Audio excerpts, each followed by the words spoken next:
So we're going to be using a spreadsheet, and it'll be a quick tutorial on how we would take a formula, and in this case Pythagorean theorem, and we're going to have the spreadsheet basically calculate it for us. So we're going to have it so that if we type in values for A and B, it's going to tell us what C is without us having to actually do the math later on. Okay, so we'll open up a new spreadsheet. And so we're going to make we're going to type in the symbols for everything we're going to need. And we're going to split it up. So we'll need A squared.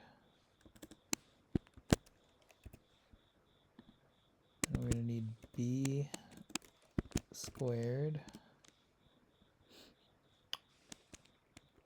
We're also going to need for C squared.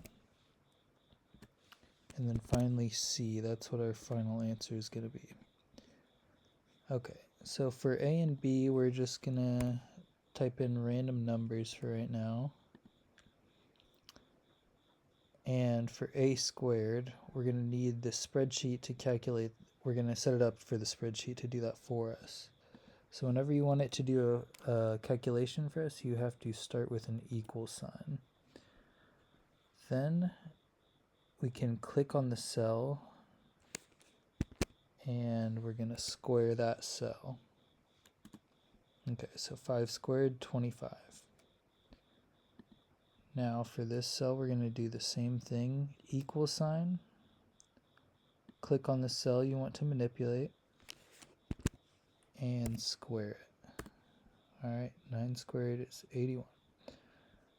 Now next up for C squared, as we know, that's going to be the sum of A squared and B squared. So again, equal sign, and to add numbers in a spreadsheet, you're going to type in sum. Next you need parentheses, and we create a range of cells that it's going to add up. So in this case it's just the two cells. Alright, and that's going to be A squared and B squared added together.